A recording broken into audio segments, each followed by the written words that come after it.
Flagship beer of Alesmith. It's 5.5% extra special bitter, but really there's nothing bitter about it. You know how the English are. They love that word, and here it's kind of a bad word. But it's made with 3 different kinds of crystal, and Gambrinus, the base malt, which is ESB base malt. So we really get a rich malt character out of that. Hop with Styrian Golding, East Kent Golding hops. We use the Cal Ale 001 to ferment that. We start the fermentation around 67 degrees. We give it a degree every day, trying to get those esters going. And that was the flagship. However, as people's tastes change over the years, you know, it's dropped down to about 5th in our lineup now. Seems like, you know, IPA is definitely running the house there at Alesmith. Speedway Stouts right behind it. So the big stouts, the IPAs, are really kind of what the market and people are demanding. However, we have a very eclectic lineup at Alesmith. We make we bottle 8 different beers. We produce 10 annual beers. We have 5 seasonals, and we're talking about a 3,000 barrel brewery. So those of you who are going to go pro, think your business plan out a little better than I did. Trying to keep 10 beers up all the time when you have a 3,000 barrel limit is a little bit difficult at times. But again, it's all about the art, and that's what I hope you take from here today is creativity, art has really got to be behind all this. If it's about making money, I hate to tell you, you're in kind of the wrong business. It's really not licensed to steal by any means. In fact, Alesmith in its 16th year is now profitable, and that's good because you know you have to keep your art alive, right? You run out of money, then your art goes with it. But for 13 years, it was a labor of love, where every penny that I had was put back into it and skipped before me, as we believed in what we were doing and just kept moving forward to try to produce these beers. So that's the NHC. There's going to be another beer poured, and I'll talk to you about that when that comes. And feel free to drink up. I brought half barrels of each, so put your hand up when you do. I see Donna here from the Slow Food people pouring for me. Thank you. Wonderful. Okay, so overview of today's discussion. I told you you're in for a little bit of a trippy ride, so here we go. I want to talk about creativity in the mind of the hobbyist. Okay, and some of the obstacles that I see in today's society. Tech is wonderful. It's saving lives. It's responsible for so many great things. But I can't help think about all the people before us and how they had to make this work, you know, with their minds. I heard a staggering statistic. 99% of the world's inventions have occurred since the year 1900. Think about that. 1% for 30,000 years. And then, boom, here we go. And we're on this train right now. So I'm going to talk a little bit about that. I want you all to examine, you know, why we do what we do. What really is motivating you to do these hobbies? The importance of the P word, passion. Okay? I'm going to talk a little bit about passion. I think it motivates me to do a lot of things. And I want to talk about other hobbies that kind of scratch the same itch as home brewing. You know that feeling on home brew day when you wake up and you kind of forgot overnight, you're dreaming away, and you wake up and you're lying there and you go, home brew day, you know, boom, you hit the ceiling, you're so excited. Well, there's other hobbies that can do that for you, and I'm going to talk a little bit about that. Okay, so let's get into that first little segment there. I'm talking about the modern obstacles to our most creative asset, and by saying the most creative, the most valuable asset is your creativity, okay? Don't ever forget that. You know, we're individuals. No two of us in this room think alike. It's really, you need to be in touch with that thought and to foster it and keep it going. You know, everything you do should really focus on, you know, that creativity. You know, we're in this, in case you haven't noticed, things are just happening faster and faster, and the rate of change is going faster and faster. In other words, to get from A to B is getting smaller and smaller and smaller. The next invention is getting closer to the one right before it. And you know, how many of you seen that commercial, you know, where they're buying their gadgets and their 3D TVs and they're instantly going out of date before they've even arrived? The guy's welcoming his 3D TV in, and a bus goes by and says 4D TVs with no glasses necessary, you know. And, you know, it's kind of true, you know, what's going on about that. And I just did want to bring up, how many of you saw this issue of Time magazine? It talked about singularity and that word and what it really means, and why the year 2045 is stamped on the front of this issue. Well, there's some who believe that in the year 2045, human evolution as we know it is going to kind of stop. And the reason is they believe that computers, given as much human intelligence as possible are actually going to be the ones programming other computers, okay? And that scares me just a little bit. And I don't, it's nothing to panic over. It's just, when you read the article, you will panic. It comes to a really nasty conclusion where we're fighting off robots and this and that. But it kind of reminds me of, those of you who watch The Office, okay, I'm a TV junkie, you probably caught that already.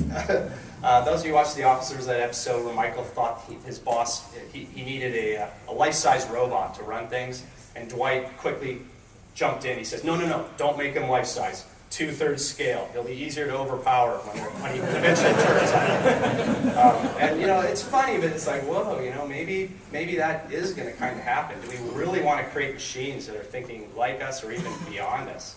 Okay? So, anyway, there is a point to all this.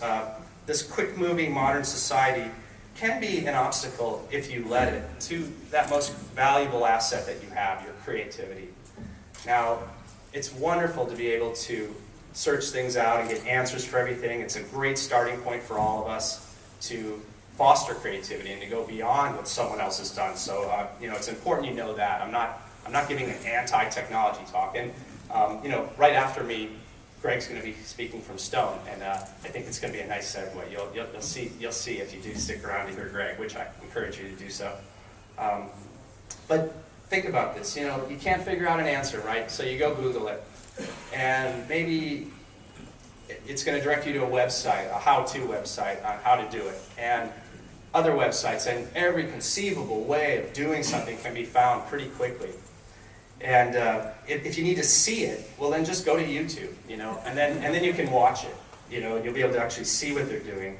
And if you finally, after you've learned that, then make sure, don't leave out Facebook. Tell the rest of the world about, what you just learned and how they can do it too. So you kind of see where I'm going here. It can be a little bit easy right now to go to that switch on the back of your head and just turn that brain off. Just boom. I really can let others tell me what to do and figure all this out. I don't need to ever sit and just kind of think anymore. And I just don't see that being beneficial to the homebrew mindset and the people that make these wonderful beers like all you guys do. So today I would like to just kind of remind you, make sure that switch is on the on position, and don't be afraid to trust your instincts and the way you think things through as being the way to do it. You got to remind yourself, people were making beer way before all this, right? And how did they figure things out? And whenever something goes wrong at Alesmith, I always remind the guys that, okay, you know what? Someone figured this out 500 years ago. Just relax. We'll get it done. So I'm asking you all right now to step back in time a little bit to kind of a mellower era where you had to really use, all you had was your brain. That's it. And that light in your soul that kind of makes you do things, you're not really sure why, but don't ever lose sight of that, and know that that's, it makes you, you, and there is no other you, and that most creative part of you, that creativity. You all have something to offer, everyone does something a little different than someone else. So it can be a hard lesson. We are in a cookie cutter society, and we're being placed and boxed, and to think outside the box, I think, this is all my opinion, but I just think it's harder than ever. And you really have to, try to think outside the box now and find those answers. So let's talk about our minds here, the mind of the hobbyist, why we do what we do. Everyone in this room has a different mindset, how you think of things. A few of you have a screw loose or two. That's totally fine. I've been told that my whole life. My mom says, they put me in this funny little sleeper thing when I was a little kid. It zipped in the back because I was always running around. And I fell on my head getting out of my crib. And mom and dad used to always say, that messed you up because you're just a weird kid. But you know what? The people with the screw loose, and there's a few of you in this room, and I say that lovingly, they're the ones that are on the extreme edge of everything, and throughout time, when you look back at the artists, these are the people that really pushed the envelope and made things happen. Michelangelo and Picasso and beloved Pierre Celis, who we just lost. These are all people that lived on the extreme edge of the way they approached their art. And their names will live as long as there's a human society to remember those names with. So it's okay if you have screwless, really. It's actually a very good thing. So why do we do what we do? Some people maybe do enter contests to get those little, 40-cent ribbons and the little medals, Okay, well, the ego can make us do some things. It's the way we survive. Nature gave it to us for a reason, to keep us going. But I hope you get to the point where, as you analyze that question, why do I do what I do, that you end up saying it's about the passion. And it's about the passion of creating something that is absolutely yours and no one else's. Something you make as an individual that is just yours. I mean, that's the thrilling moment, isn't it, when you want to share your beer at a home brew club and you've made something just a little bit different and you want to see some faces. I remember back in '96 making a very, very hoppy Pilsner, and bringing it to the meeting, very scared, wanted to see what the big boys thought in the club, the ones who knew what they were doing. And to see them come back for seconds, it's thrilling, and then to talk to you afterwards. So, don't be afraid to really push that and do things a little bit different. I think when you get to that point where you realize I'm doing this because I love to do it, I'm passionate about it, and I love to do it, when you love your hobby, it's going to love you back. And I'm incredibly fortunate that I was able to turn a hobby into a way of making a living, barely, just recently. A way to go broke, but no, it's going well now. I'm just very fortunate I was able to combine those. And brewing's been very good to me. As much love as I can give to it, it gives it back. And it's very satisfying. And that's where you reach the highest levels of satisfaction. So, now I told you I was going to leave you with something to take with you regarding your home brewing and something you may want to try a little different. Now some of you may already be doing this, but what I'm about to tell you may sound a little scary. And it's kind of the equivalent, when I thought about it, it's like asking you to fly solo in a plane right now. Get behind that wheel and take that plane up all by yourself and think about how you approach your next beer recipe. So the next time you make a beer, I would like you to try something a little different, okay? I don't want you going to a recipe. I don't want you going to a clone to recreate. And that brings up an interesting point, right? Let's talk about that word for a minute, recreate. Re, as in already has been done. Create, as in creativity. To recreate is to practice someone else's creativity to make it the same. So it's okay to do that. Now, I'm not going to say don't make clone beers. It's wonderful to do that, but use them as bases, as a starting point, and then put your individual characteristics into that and make it yours now. Okay? So I'm going to ask you not to do that, but rather bear with me for a moment as I kind of explain how I'd like you to approach this next beer recipe of yours. And again, don't disregard the world's styles or even the style guidelines. These are wonderful references. And the beer styles of the world were for a reason.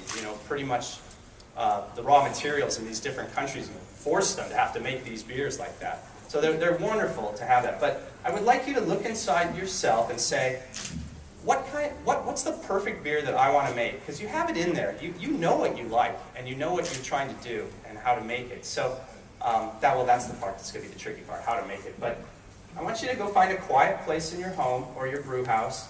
Sit down with a pencil and paper, okay? And think about that perfect beer you're trying to make. And what style it is, it's fine. Use that reference. Go to the style guideline if you need to be reacquainted with some of the words that you're going to use. But I'd like you to think about that perfect beer, okay? And what you're looking for.